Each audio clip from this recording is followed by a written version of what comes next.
नमस्कार दोस्तों, मैं लाइव सेशन में इसको डिस्कस करने की कोशिश कर रहा था बट मुझे लगता है थोड़ा सा नेटवर्क इशू है और टेक्निकल इश्यूज़ की वजह से नहीं हो पाया।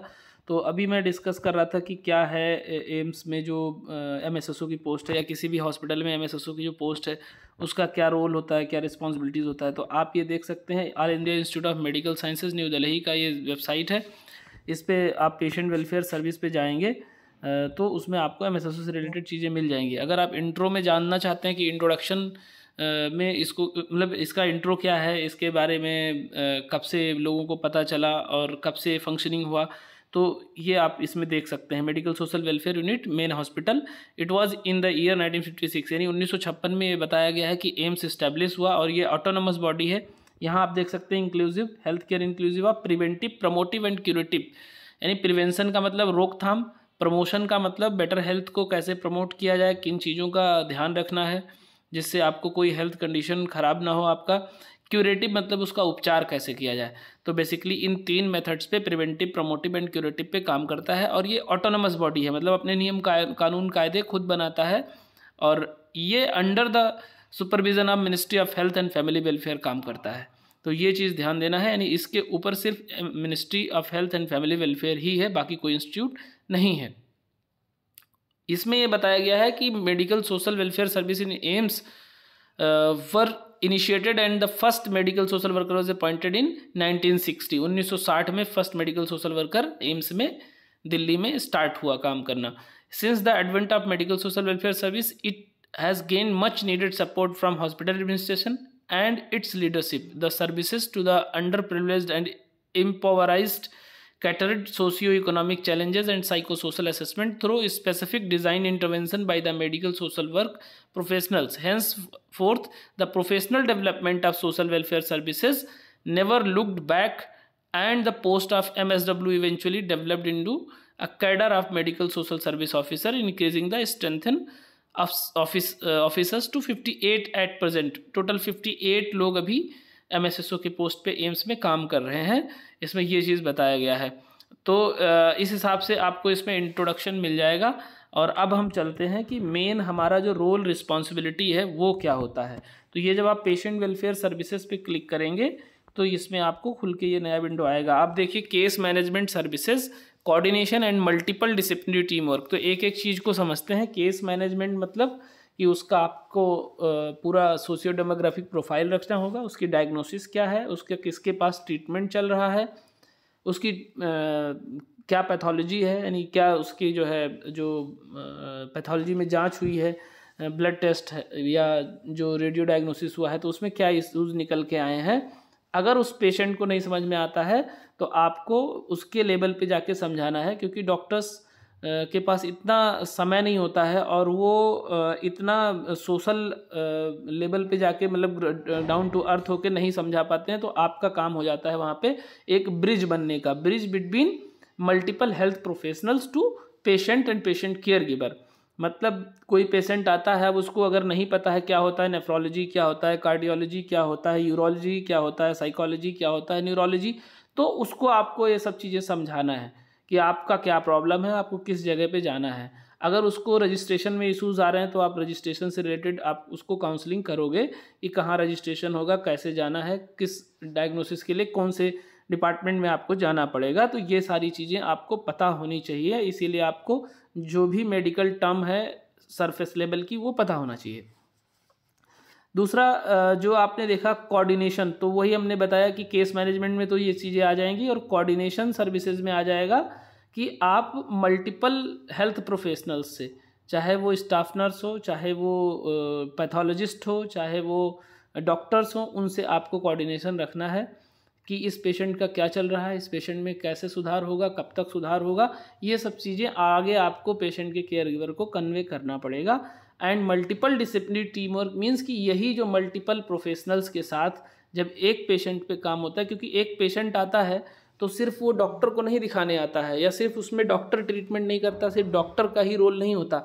आप देखते होंगे सबसे पहले पेशेंट कहाँ आता है, सिक्योरिटी गार्ड होता है जो बिल्कुल गेट पे एंटर करता है। तो वो सिक्योरिटी गार्ड उसको बताता है कि फला नंबर गेट से आप एंटर कर जाइए, फला नंबर ओपीडी काउंटर पे जाके स्लिप बनवा लीजिए। तो पहला तो काम वहाँ पे हो गया, वो भी इस ट्रीटमेंट का पार्ट है।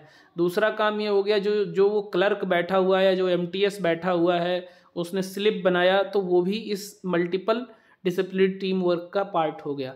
तो ऐसे ऐसे करके फिर वो जब उसको कुछ नहीं समझ में आया तो फिर वो आपके पास आ सकता है कि भैया हमको ये समझ में नहीं आ रहा है, किस डॉक्टर को दिखाएं, हमको ये प्रॉब्लम है, यूरिन में हमको इन्फेक्शन हो गया, तो किस डॉक्टर को दिखाएं, कार्डियोलॉजिस्ट को दिखाएं, न्यूरोलॉजिस्ट को दिखाएं, नेफ्रोलॉजिस्ट को दिखाएं, यूरोलॉजिस्ट को दिखाएं, मतलब तरह तरीके की प्रॉब्लम है। तो उस कंडीशन में आपका रोल हो जाता है। तो आप जो ये काम कर रहे होते हैं ये मल्टीपल डिसिप्लिनरी टीम वर्क का काम हो जाता है। तो ओवरऑल आपको क्रक्स तो समझ में आ गया होगा। अब इसमें हम पॉइंट्स पे चलते हैं। पहला पॉइंट है to create therapeutic network among the patient, doctor, family and the community for the management of psycho social economic aspect of the illness. तो किसी को बीमारी होती है तो एक बीमारी की वजह से तरह तरह की समस्याएं। सबसे पहले क्या होता है, उसको साइकोलॉजिकल इशू, मतलब पता नहीं क्या हो गया है, कैसे होगा, वो स्ट्रेस में आ जाता है, एंजाइटी इशूज़ हो जाते हैं, तो इसको साइकोलॉजिकल प्रॉब्लम बोलते हैं। सोशल प्रॉब्लम, तरह तरीके के लोगों के अंदर भ्रांतियाँ आ जाती हैं कि अरे उसको टीबी हो गया, उसके घर मत जाना नहीं तो तुम्हें भी हो जाएगा, तो ये सोशल प्रॉब्लम हो गई।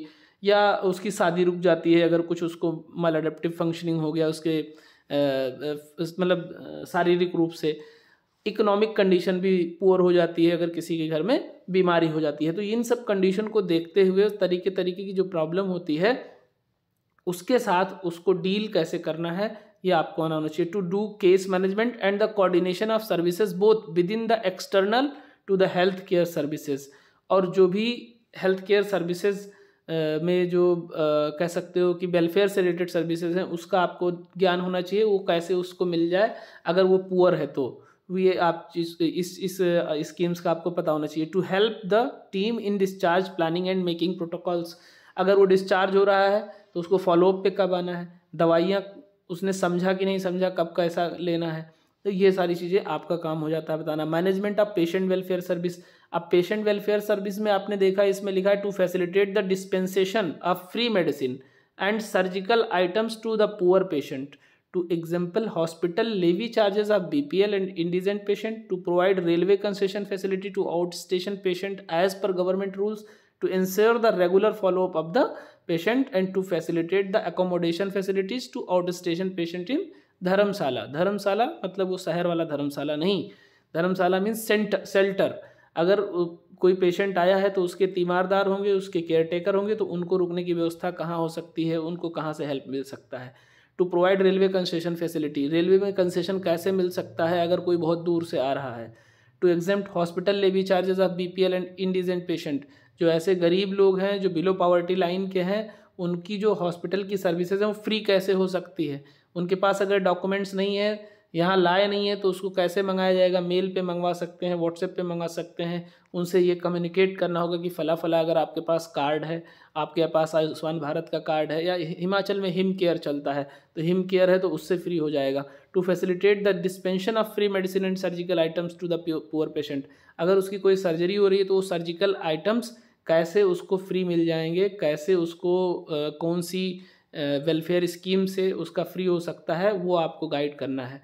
And management of financial assistance. Same यही चीज़, to help arrange financial support for carrying out patients treatment where needed from governmental scheme that is umbrella scheme of Rashtriya Arogya Nidhi, PMNRF and CMRF, मतलब जो CM का chief minister का होता है और ये प्राइम मिनिस्टर का होता है, वाइस प्रेसिडेंट फंड होता है, HMDG होता है। तो इन तरीके की फंड्स हैं, तरीके की स्कीम्स हैं, उसमें किस स्कीम में उसको फाइनेंशियल हेल्प हो सकता है। राष्ट्रीय आरोग्य निधि आप लोगों को पता होगा ये रेयर डिजीज़ के लिए होता है। मिनिमम इसमें 20 लाख और मैक्सिमम मतलब मिनिमम 20 लाख अगर एक बार में होता है तो 20 लाख का पेमेंट हो जाता है। अगर बहुत ही रेयर डिजीज़ है, रेयर मतलब ऐसे दुर्लभ बीमारी जो दसियों हज़ार 50 हज़ार लोगों में कभी कभी एक को होता है, तो उसमें एक बार में अगर वो ट्रीटमेंट हो जाता है तो राष्ट्रीय आरोग्य निधि के तहत पेमेंट हो जाता है। या ऐसा डिजीज़ जिसमें बहुत ज़्यादा खर्चा आता है होगा और कुछ विजिट पे होगा, 8-10 विजिट 10 विजिट पे, तो उस पर भी RAN के अंडर कवर हो जाता है। तो ये सब चीज़ें आपको पता होना चाहिए। To tap out financial resources through NGOs। कौन सी NGO है जो रिसोर्सेज दे सकती है, कोई सर्जिकल आइटम दे सकता है, कोई मेडिसिन देता है, तो कोई कुछ फाइनेंशियल असिस्टेंस भी कर सकता है, कोई क्राउड फंडिंग भी करता है थ्रू आउट सोशल मीडिया, तो ये आपको पता होना चाहिए। ट्रस्टेस कौन सी ऐसी ट्रस्ट है? CSR units and voluntary donors for the patient who are not eligible under government scheme. कुछ ऐसे पेशेंट भी आते हैं जिनको कोई भी डॉक्यूमेंट्स नहीं है, तो क्या उनका आप ट्रीटमेंट नहीं करेंगे? ऐसे कंडीशन में इन एजेंसीज से आपको कांटेक्ट रखना है, यानी लाइजनिंग का आपको काम करना है कि ऐसी कौन सी एजेंसी है जो उसको हेल्प कर सकती है। आयुष्मान भारत प्रधानमंत्री जन आरोग्य निधि या जन आरोग्य योजना ABPMJY, इसमें to create awareness to facilitate and coordinate ABPMJY beneficiary to avail treatment under the scheme. लोगों को ये जानकारी देना है कि इस स्कीम से आपका फ्री हो सकता है। अगर वो नहीं बनवाए हैं तो उसको कैसे बनाया जाएगा। जैसे हिमाचल में हिम केयर है, तो ये हिम केयर बहुत ही जल्दी फास्ट काम करता है, अप्लाई भी जल्दी हो जाता है और इसमें जो है जल्दी से कह सकते हो कार्ड भी बन जाता है। To coordinate with all stakeholders, it is treating doctor, nodal officer, nursing officer etcetera in effective implementation of the programme. तो वही अभी थोड़ी देर पहले मैंने बताया था कि डॉक्टर से भी आपको कोऑर्डिनेशन रखना है, उस यूनिट के जो हेड होंगे उनसे भी, यानी नोडल ऑफिसर से भी आपको जो है कोऑर्डिनेशन करना होगा और नर्सिंग स्टाफ से भी करना होगा for better treatment management. To guide and monitor the work of PMAMS यानी Pradhan Mantri Arogya Mitras and PCMS patient care managers in the implementation of the programme. तो जो आरोग्य मित्राज मतलब जो प्रधानमंत्री जन आरोग्य योजना चल रहा है, उसमें कुछ प्रधानमंत्री आरोग्य मित्र बनाए गए हैं जो उस काम को बेहतर तरीके से ट्रेनिंग लेके आए हुए होते हैं, उनको सब पता होता है और कैसे अप्लाई करना है, कैसे कार्ड डाउनलोड करना है। तो उनसे भी आपको कांटेक्ट में रखना है, अपने आप को मतलब रहना है और पेशेंट के केयर गिवर को उनसे जाके मिलवाना है कि कैसे हो सकता है। ठीक है। उसके बाद to coordinate with NHA national health authority and SHA state health agency. आप अगर स्टेट लेवल पे काम कर रहे हो तो स्टेट हेल्थ एजेंसी से आपको टच में रहना है और नेशनल हेल्थ अथॉरिटी से तो सभी को टच रहना चाहिए, क्योंकि उसमें जितनी भी नई सर्विसेज नई स्कीम्स आती हैं अपडेट होती रहती हैं। Facilitation of services available for EWS, economic weaker section के लिए जो भी फैसिलिटीज़ हैं वो आपको पता होना चाहिए। To create awareness about the Delhi high court order for free treatment of EWS patient in more than 46 notified private hospital. ये दिल्ली की बात है, 46 ऐसे हॉस्पिटल हैं जहाँ पे EWS कैटेगरी की यानी इकोनॉमिक वीकर सेक्शन की फ्री में इलाज होती है। तो जैसे आपने देखा होगा शालीमार बाग में ये है फोर्टिस, तो फोर्टिस नहीं है, मैक्स है। तो मैक्स में डेली OPD लगती है, जो BPL कैटेगरी के लोग होते हैं उनका फ्री में वो ट्रीटमेंट करते हैं, क्योंकि वो लैंड आई थिंक एक्वायर किया हुआ है गवर्नमेंट का। तो गवर्नमेंट ने लैंड दिया, उसके बदले में बोला है कि हमको इतने डेली आपको इतने % इतने नंबर ऑफ पीपल का आपको फ्री में ट्रीटमेंट करना होगा। तो ये आपको ये ध्यान में रखना हो चाहिए। ये CSR के अंडर भी आता है, कॉर्पोरेट सोशल रिस्पॉन्सिबिलिटी के under. To advocate and coordinate the referral of EWS patient. तो इसका भी आपको ध्यान देना है कि अगर कहीं रेफरल दे रहे हो किसी इकोनॉमिक वीकर सेक्शन पेशेंट का, तो उसका कहाँ पे जा रहा है, इलाज हो रहा है कि नहीं हो रहा है, ये भी आपको ध्यान में रखना है, उसका केस हिस्ट्री बनाना होगा। 6 है counselling, therapeutic and crisis intervention. Counselling, therapeutic and crisis intervention मतलब कि उस पेशेंट को, जिस पेशेंट को कोई बहुत ही सीवियर इशूज़ हो गया है या कोई मोर्टैलिटी हो गई है, तो उसके नियर एंड डियर को, उसके लिए तो क्राइसिस ही हो गया ना, मतलब ऐसी घटना जो उसको पचाया ही नहीं जा रहा है कि ऐसा हो भी गया है। तो क्राइसिस इंटरवेंशन में हम लोग ग्रीफ काउंसलिंग करते हैं। ग्रीफ काउंसलिंग में आपने एक रॉस एंड कॉबलर का है प्रिंसिपल है, जिस पे हम अब जिस पे चलते हैं, डाबडा। डाबडा मीन्स एक एक्रोनिम है। डाबडा मतलब डिनायल में उसको लगता है कुछ हुआ ही नहीं, ऐसे फिर एंगर आता है, फिर वो बार्गेनिंग करता है कि नहीं ऐसा हो ही नहीं सकता, ऐसा नहीं है तो ऐसा हो जाता तो भी ठीक था, हाथ कट जाते, पैर कट जाते तो भी ठीक था, कम से कम जिंदा तो रहते, ऐसी बातें करता है, यानी बार्गेनिंग करता है अपने आप से। फिर वो डिप्रेसिव फेज में आता है और लास्ट में उसको एक्सेप्टेंस होता है। तो ये डाबडा आपसे पूछा भी गया था अभी रिसेंट के एम्स के एग्ज़ाम में। तो इस तरीके से काउंसलिंग की जो थेरेपेटिक टेक्निक है, क्राइसिस इंटरवेंशन की जो थेरेपेटिक टेक्निक है, वो आपको पता होना चाहिए और उसमें पेशेंट को और पेशेंट के केयर गिवर को हेल्प करना होता है। इसमें वही चीज़ लिखा, to provide support in case of bereavement, grief and loss, support work in order to improve coping mechanism and psycho social outcomes. Coping mechanism मतलब सहने की क्षमता बढ़ाना, उसकी सहनशीलता बढ़ाना उसके अंदर, सोशल स्किल्स बढ़ाना। साइको सोशल आउटकम्स क्या हो रहे हैं उसके, in relation to depression, disability, suicide, sudden and traumatic death. तो उस कंडीशन में अगर सपोज करो कोई पेंशन, कोई जॉब था, गवर्नमेंट एम्प्लॉय था, तो उस गवर्नमेंट एम्प्लॉई का फैमिली पेंशन कैसे लग सकता है अगर कोई उनका बच्चा डिसेबल्ड है, या बच्चे में इंटेलेक्चुअल डिसेबिलिटी है, या डिपेंडेंट डॉटर है, मदर भी नहीं है, तो उसको कैसे लग सकता है फैमिली पेंशन, ये सब आपको पता होना चाहिए। And then group work and community organisation. Group work and community organisation basically जो एम्स के लेवल पे होता है वो ब्लड एंड ट्रांसफ्यूज़न में होता है, और बाकी जो केसेस होते हैं वो फैमिली ये बोलते हैं फैमिली एंड कम्युनिटी मेडिसिन में वो लोग काम करते हैं। बट अगर आपको भी इसमें जाना होता है तो group work and community organisation में तो मेनली ब्लड वाले में जाना होता है। एंड अभी आगे एक और आएगा ये ट्रांसप्लांट कोऑर्डिनेशन एंड ऑथराइजेशन में, तो इसमें अवेयर करना होता है लोगों को, ब्लड देने से आपको कोई नुकसान नहीं है, ब्लड देने से लोगों की ज़िंदगियां बचाई जा सकती हैं। एड्स से रिलेटेड आपको अवेयरनेस कैंप लगाने होते हैं, आई से रिलेटेड आपको कैंप लगाने होते हैं, और उसमें बताना होता है कि क्या है प्रोज, क्या है कॉन्सिक्वेंसेस ब्लड देने के, और क्या एड्स किन किन वजहों से हो सकता है, क्या क्या सिम्टम्स हैं, उसका ट्रीटमेंट कैसे होगा। तो ये टोटल आईईसी के मटेरियल मैं पहले भी बता चुका हूँ, information, education and communication. Information देना, एजुकेशन देना एंड कम्युनिकेशन, मतलब throughout social media, organising camp, newspaper, ये सब कम्युनिकेशन के माध्यम हो जाते हैं। To create awareness among the people, to stimulate people's participation in health care programmes. लोगों का कैसा योगदान हो सकता है किसी का हेल्थ बेटर करने के लिए। To conduct group activities for specific groups of patient and their attendants. Like अगर हम लोग बात करें कि टीबी से रिलेटेड जो पेशेंट है उनके पेरेंट्स को या उनके अटेंडेंट्स को बुला के उनके साथ हम ग्रुप एक्टिविटी करें कि कैसे कैसे हुआ और कैसे कैसे उसने कोप अप किया, आपके पेशेंट ने, अभी उसकी कंडीशन क्या है। तो इससे एक अवेयरनेस बढ़ती है और लोगों को पता चलता है कि अच्छा उनका पेशेंट ऐसे ट्रीट हुआ तो हमारा भी ट्रीट हो सकता है। तो इस तरीके से transplant coordination and authorisation. Transplant coordination means एक ट्रांसप्लांट कोऑर्डिनेटर का हर मेडिकल कॉलेज में पोस्ट निकल रहा है, जिसमें मोस्ट प्रोबेबली वो MSW मांगते हैं, या कभी कभी वो कुछ जगहों पे जर्नलिस्ट का भी कोर्स मांगते हैं। ठीक है, तो मोस्ट प्रोबेबली तो MSW ही मांगा जाता है। उसमें क्या काम करना होता है कि जो नोटो एंड सोटो है, जो नेशनल लेवल पे ऑर्गन ट्रांसप्लांट ऑर्गेनाइजेशन है वो नोटो है, और स्टेट लेवल पे सोटो है। तो उन दोनों के साथ आपको लाइजनिंग करनी होती है। और अगर कोई बंदा को अपना ऑर्गन डोनेट करना चाहता है, या डिजीज्ड पर्सन है, डिसीज्ड पर्सन मीन्स कि जिसका ब्रेन डेड हो गया है, उसकी सिर्फ बॉडी काम कर रही है, ब्रेन बिल्कुल नहीं काम कर रहा है, तो उसके ज़िंदा रहने से कोई फ़ायदा होता नहीं है। ऐसे कंडीशन में पहले ही वो एडवांस डायरेक्टिव मतलब के थ्रू वो पहले ही अगर उनके फैमिली वाले, उनके प्राइमरी केयर टेकर अगर ये कंसेंट दे देते हैं कि हमारा पेशेंट अगर डेथ होगा तो हम उसके ऑर्गन को डोनेट करना चाहते हैं, तो वो आपको लाइजनिंग करना होता है, जो सर्जरी की टीम है उससे, जो लीगल टीम है उनसे, और जो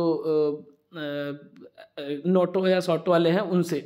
तो इस कंडीशन में to motivate and coordinate the organ donation and transplantation through organ retrieval bank organisation, ORBO, ये याद रखना, ऑर्गन रिट्रीवल बैंकिंग ऑर्गेनाइजेशन। ये बैंकिंग मतलब वो पैसा वाला बैंक नहीं है, ऑर्गन बैंक वाले। ठीक है, तो उनसे आपको कोऑर्डिनेट करना है। To coordinate the renal authorisation committee meeting and assessment the unrelated kidney donors as per the transplant of human organ act 1994। ये आपको ध्यान में रखना है, transplant of human organ act 1994 किसके लिए है, जिससे जो आप बोलते नहीं है कि ह्यूमन ऑर्गन का जो है वो कर रहे हैं, क्या बोलते हैं उसको, व्यापार कर रहे हैं, तो वो ट्रैफिकिंग होने से रोकने के लिए ये एक्ट बनाया गया था। तो जो डोनर होगा वो जैसे कोई किडनी आजकल डोनेट करता है, आपने देखा होगा लालू प्रसाद यादव जी की लड़की ने अपने पिताजी के लिए किडनी डोनेट किया था, तो कोई ब्लड रिलेशन का होना चाहिए। ऐसे क्या होता है ना, ऑर्गन का व्यापार होने लग जाता है, किसी को 20 लाख 10 लाख का ऑफर देके लोग किडनी ले लेते हैं, तो वो चीज़ें नहीं हो सकती, उसका आपको असेसमेंट करना होगा, बहुत बड़ा रोल होता है आपका। To act as an axis of the wheel of multidisciplinary cadaver donor transplant team and play an important role at every stage of cadaver organ donation and transplantation. To facilitate donors and organize promotional activities for organ donation, to conduct research studies on the issues related to organ donation and transplantation, to assist the hospital authorities in registration and renewal of registration for different organ transplants। तो overall ये इतने सारे काम आपके होते हैं कि आपको प्रमोशन भी करना है, आपको अवेयरनेस भी करना है, और कोई अगर देना चाह रहा है तो उसकी काउंसलिंग भी करनी है कि आपको ऑर्गन दोगे तो ऐसे ऐसे लोगों की जान बचाई जा सकती है। एक डिसीज्ड पर्सन के ऑर्गन से कम 5 लोग 8 लोगों को ज़िंदगी दी जा सकती है। इस तरीके से आप उसको मोटिवेट करते हो या उनके केयर गिवर को मोटिवेट कर सकते हो। कभी कभी लोग इमोशनल हो जाते हैं कि नहीं, हमें अपने पेशेंट के बॉडी से छेड़छाड़ नहीं करवाना है, इवन पोस्टमार्टम तक नहीं लोग करवाते, लेकिन ये गलत बात है। अगर आप पोस्टमार्टम के लिए भी बॉडी दान करते हो, उसको दान बोलते हैं, तो उससे बहुत सारे डॉक्टर जो है सीखते हैं, ठीक है, और वो सीख के आगे लोगों की जान बचाते हैं। तो इस तरीके का आपको नॉलेज होना चाहिए। And emergency and medical social services में क्या होता है, to provide 24/7 medical social services in casualty trauma centre and ORBO, to provide referral services to the patient due to non availability of the beds in the hospital. अगर आपके hospital में bed नहीं है तो जो कंसर्न्ड हॉस्पिटल, हायर हॉस्पिटल होगा या lower hospital होगा, वहाँ आप रेफरल करोगे। वहाँ के रेफरल पर देने के लिए वहाँ के किसी MSSO से या वहाँ के किसी डॉक्टर इंचार्ज से आपको बात करके वहाँ भेजना होगा पेशेंट का। पहले से वहाँ पे आप यहाँ असेसमेंट करके सारी जो वाइटल्स हैं बता दो कि ये फला फला BP है, फला फला SpO2 है, जितने बायोकेमिस्ट्री है वो बता सकते हो। मतलब उसकी केस यहाँ से वहाँ आप मैनेज कर रहे हो तो पहले से ही जो भी यहाँ चेकअप हुए बता दो, जिससे वहाँ उनको रिपीट ना करना पड़े और टाइम का बचत हो जाए और पेशेंट की जान बचाई जा सके। To give specialised services during epidemics, disaster and natural calamities, तो ये पेंडेमिक के दौरान का है। To facilitate and provide comprehensive psychosocial support, counselling and advocacy to victims of gender based violence in one stop centre. अब one stop centre में भी आपका काम होता है, अगर जेंडर बेस्ड वायलेंस हुआ है किसी फीमेल के साथ तो वहाँ पे भी आपका कॉम्प्रिहेंसिव साइकोसोशल मैनेजमेंट आपको करना पड़ेगा, उसकी काउंसलिंग करनी पड़ेगी, उसको कहाँ से हेल्प मिल सकता है, लीगल और जो भी मेडिकल, वो आपको हेल्प करना पड़ेगा। रिहैबिलिटेशन मीन्स कि उसका जो है कह सकते हो कि पुनर्वास, कैसे वो दोबारा सोसाइटी में रिस्टोर हो सके। To facilitate the rehabilitation of unknown without attendant abandoned destitute orphan patients through government और NGOs। तो सपोज करो कोई अपना बच्चा छोड़ के चला गया, डिलीवरी हुआ, अब बच्चा मात्र 5 दिन का है और उसकी माँ, उसके पिता, उसके रिलेटिव छोड़ के चले गए, तो उस कंडीशन में उस बच्चे को कहाँ आपको देना है, ठीक है। ऐसा नहीं है कि किसी को डोनेट कर दोगे, सबसे पहले कहाँ कांटेक्ट करोगे आप, चाइल्ड लाइन पे कांटेक्ट करोगे और चाइल्ड लाइन के थ्रू उस पुलिस को सुपुर्द करोगे। पुलिस फिर किसी ऑर्फन को कांटेक्ट करेगा और ऑर्फन को कांटेक्ट करने से पहले वो चाइल्ड वेलफेयर यूनिट के सामने प्रोड्यूस होगा, बताएगा कि ये फला फला जगह से मिला है, फिर उसको बच्चे को रखा जाता है। To coordinate with the competent authorities for the rehabilitation of medico legal cases. अब मेडिको लीगल केसेस के लिए वहाँ हमेशा एक पुलिस की टीम बैठी होती है जो बड़े हॉस्पिटल्स होते हैं, ठीक है, तो उनसे आपको कांटेक्ट करना है कि इसमें क्या क्या मेडिकल है और क्या क्या लीगल इशूज़ हैं, उसके साथ कैसे डील किया जाए।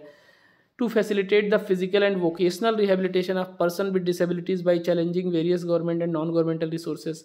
कैसे अगर किसी को लोकोमोटर डिसेबिलिटी है तो उसको किस तरीके से उसका सर्टिफिकेट बनेगा, वो गवर्नमेंट की जो पॉलिसीज़ है उसका कैसा हेल्प ले पाएगा, उसके एजुकेशन में कितना हेल्प मिलेगा, उसके ट्रांसपोर्टेशन में उसको कितना हेल्प मिलेगा, उसके गवर्नमेंट जॉब में कितना हेल्प मिलेगा, कौन सी एजेंसी है जो हेल्प कर सकती है उसके रिहेबिलिटेशन में, ठीक है, स्किल बेस्ड कहाँ पे ट्रेनिंग मिलती है, ये सारी चीज़ें करनी होती है। To provide comprehensive psychosocial and rehabilitation services to patients of drug alcohol dependence through national drug dependence treatment centre. तो यहाँ पे सबसे बड़ा रोल हो जाता है, एक जो साइकियाट्री के सेटअप में काम किया है उसको ज़्यादा बेटर पता होता है, ऐसे अल्कोहल डिपेंडेंस सिंड्रोम वाले या ड्रग डिपेंडेंस सिंड्रोम वाले जो होते हैं उनको एक मोटिवेशन के लिए उनको आप काउंसलिंग करते हैं, उनके पेशेंट की काउंसलिंग करते हैं, पेशेंट की केयर गिवर की काउंसलिंग करते हैं कि कहाँ इसको ट्रीटमेंट मिल सकता है। उसको सबसे पहले तो ये रियलाइज़ कराना होता है कि अल्कोहलिज्म या अल्कोहल डिपेंडेंस या ड्रग डिपेंडेंस ये एक रोग है और मानसिक रोगों की तरह और शारीरिक रोगों की तरह इसका इलाज संभव है और वो साइकियाट्री के सेटअप में होता है इलाज। तो इस तरीके का भी आपको काम करना होगा। इसमें एक तकनीक होती है MET, मतलब मोटिवेशनल एनहांसमेंट थेरेपी, और अल्कोहलिक एनोनिमस का आप लोगों ने नाम सुना होगा, तो वो अल्कोहलिक एनोनिमस ग्रुप थेरेपी भी करती है, तो कहीं ना कहीं वो मोटिवेशन एनहांस भी करती है उसके थ्रू। तो इस तरीके से आपको मल्टीपल अप्रोच के थ्रू पेशेंट का हेल्प करना है। Policy, programme, design, research and training, ultimately आपको ये भी साथ साथ स्टडी करना है। आपसे रिव्यू भी लिया जा सकता है कि फला फला हम कोर्स डेवलप कर रहे हैं, करिकुलम डेवलप कर रहे हैं, तो एज MSSO आपका एक्सपीरियंस क्या रहा है। आप रिसर्च में भी और पॉलिसी मेकिंग में भी हेल्प कर सकते हैं to develop policy design and evaluation of programmes to organisation level, to guide and support the implementation of patient centric models. Patient के लिए कौन सी और चीज़ें लाई जाएँ जो बेहतर हो सकती हैं उनके वेलफेयर के लिए। To impart training to NSS BSW MSW student, to impart training to the medical and non-medical student and paramedical staff, to engage in psychosocial economic research and public research papers in various national international journals। तो research से related आपको MSW के दौरान अब dissertation करने लग गए, dissertation करवाने लग गए, तो डिजर्टेशन में आपको बताया जाता है कैसे किसी भी टॉपिक पे हम रिसर्च स्टार्ट करते हैं, साइकोमेट्रिक टेस्ट क्या होता है, ठीक है, इंटरव्यू शेड्यूल क्या होता है, इंटरव्यू क्या होता है, कैसे डेटा लिया जाता है, सैम्पलिंग मेथड क्या होता है, ये सारी चीज़ें इसमें सीखने को मिलता है। तो थ्रू आउट आपके जो एक्सपीरियंस में या किसी आप पर्टिकुलर किसी प्रॉब्लम पे आप रिसर्च कर रहे हो, तो वो आपकी रिसर्च की जो आउटकम है वो गवर्नमेंट को पॉलिसी मेकिंग में हेल्प कर सकती है, ट्रेनिंग मॉड्यूल बनाने में हेल्प कर सकती है। प्लानिंग एंड एडमिनिस्ट्रेशन इंपॉर्टेंट चीज़ है ये भी, to coordinate with the hospital administrator and various departments to improve the patient welfare activities and create a more patient friendly environment. कैसे पेशेंट की जो प्रॉब्लम है उसको कैसे बेहतर से बेहतर तरीके से कम किया जा सकता है, ये एडमिनिस्ट्रेटिव जो टीम है उसके साथ हेल्प कर सकते हो। To coordinate with the computer facility for digitalisation of medical social service, जो सेंट्रलाइज्ड कंप्यूटर बेस्ड टेक्निक्स हैं उसके थ्रू एक ही जगह पे सारा इन्फॉर्मेशन मिल जाता है। अब एम्स में क्या होता है ना कि आपको डिजिटल एक्सरे का प्रिंट लेके घूमने की ज़रूरत नहीं होती है, हर डिपार्टमेंट में कंप्यूटर लगा है, उसका आपका एक UHID जनरेट हो जाएगा, वही UHID डालेंगे, वो फट से आप जो एक्सरे करा के उसकी स्क्रीन पे आ जाएगा। तो इससे क्या हो रहा है कि एनवायरनमेंट भी का प्रोटेक्शन हो रहा है और बेवजह जो कचरा बन रहा है वो भी नहीं बन रहा है ना। तो ये जो है आपको डिजिटल होने का फ़ायदा मिल रहा है। To reply RTIs and parliament question relevant to patients welfare, patients के वेलफेयर से रिलेटेड जो RTI आता है उसका भी आपको रिप्लाई करना पड़ेगा, और पार्लियामेंट के जो क्वेश्चंस होते हैं उसके लिए भी आपसे रिकमेंडेशन ली जा सकती है। To manage various information and guidance service in the main hospital.